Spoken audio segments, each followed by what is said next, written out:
So, I'm filming this in my car.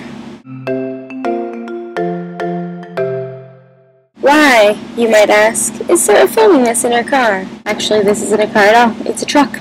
I'm Sarah Jeepers, and I drive a truck. You would totally vote for me? Well, I will tell you exactly why I'm filming this in my car. You see, there was this boy, and he was playing some music on the piano, right? And they were like, popular musics that I don't usually listen to, and I was like, it would be fun to drive around and listen to popular musics, like, you know, the olden days back in the high school when I lived in Wyoming, and that's what you did for fun. Except, driving around takes gas, and that shit ain't free. So, instead I came out in my car and listened to some music, I decided to record a video while I was here, because it's like almost 11, so Saturday's almost over. But, to be fair, I decided that I needed to give Anna an entire 24-hour period. So I guess everybody else in the world should probably just change their calendars to accommodate us more appropriately. So, it's top 10 week, and because I myself was once an airplane in a past life, I have decided to do mine about airplane crashes. Also because I just watched Lost. Number 10. Airline. American Airlines. Date, May 25th, 1979. Location, Chicago O'Hare Airport. Cause, shortly after liftoff, one of the engines detached and destroyed one of the wings, which caused the plane to roll 90 degrees and disintegrate into a firewall, which landed only about a mile from the runway. Number 9. Airline, Islamic Revolution's Guard Company. It was carrying members of the military. Date, February 19th, 2003. Cause of the crash, poor weather, caused the airplane to crash into some mountains. Number 8. Airline, Iran Air, July 3rd, 1988. Location, Persian Gulf. Number of fatalities, 290. Cause, this Airbus was mistaken for a hostile military aircraft and shot down by 2 missiles courtesy of the U.S. Navy. Number 7. Saudi Arabian Airlines. Date, August 14th, 1980. Location of the crash, Saudi Arabia. Number of dead, 301. Cause, an in-flight fire broke out shortly after takeoff and caused the airplane to land back at the same airport.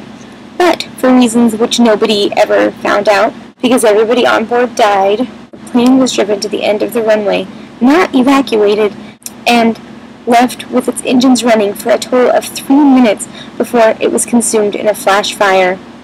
Number 6. Airline, Air India. Date, June 23rd, 1985. Location of the crash, the Atlantic Ocean. Number of fatalities, 329. Cause of the crash, a bomb had been planted in the airplane. Apparently, there had been another bomb that was meant to be planted in a different aircraft, which went off prematurely in a luggage facility.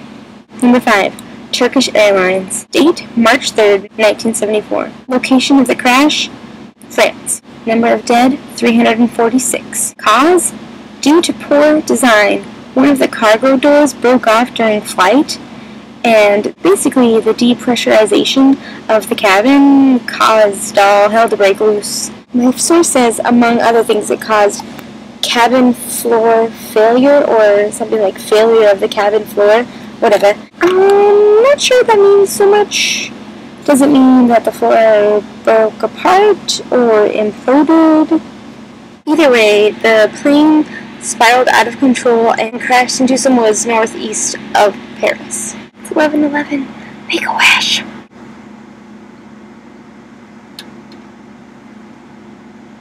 Number 4. Airlines, Saudi Arabian Airlines, and Kazakhstan Airlines. Date, November 12th, 1996. Location of the crash, India. Number of dead, 349. Cause, in which the Kazakhstan cargo plane decided that it was going to do whatever the hell it wanted and basically not follow instructions, and it collided with a passenger plane in midair. Also, neither of the aircrafts were equipped with collision avoidance technology. Number 3. Japan Airlines. Date, August 12th, 1985. Location of the crash, some mountains in Japan. Number of fatalities, 520. Cause of the crash, something called an aft bulkhead ruptured which just pretty much destroyed part of the tail, rendering the aircraft uncontrollable.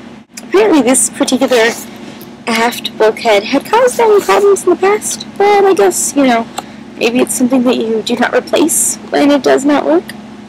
No idea. Anyway, after the crash, one of the airline's maintenance supervisors committed suicide, and the president of the airlines resigned his job and took up a life of visiting the family of the victims. So that was nice of Japan, to kill themselves and quit their jobs. Number 2. Pan Am Airlines and KLM Airlines. Date, March 27th, 1977. Location of the crash, an airport in the Canary Islands. Number of dead, 583. Cause, 2 747s collided on a foggy runway after one of them departed without permission. Failure of radio transmissions also contributed to the incident. Number 1. American Airlines and Delta Airlines. September 11th, 2001. Location of the crash, New York City, New York. Total number of fatalities, 2,907. I'm pretty sure you know the rest. Apparently there has been debate over whether September 11th really counts as a plane crash because the planes were used as weapons and crashed intentionally. But personally, I think that as long as they alter the way that airlines work, like the crash itself, because every one of these has contributed in some way to perfect the art of airline travel. So as long as this particular crash changes the way we fly, and we all know it does, I think that it counts as a plane crash. People keep, walking down here to get in their cars, and they're probably like, what the fuck is that girl doing in her car right now, just hanging out? Don't judge me. Stop judging me. This is not American Idol. This is a parking garage. Go home. I'm Sarah J. Perkins. Fuck you.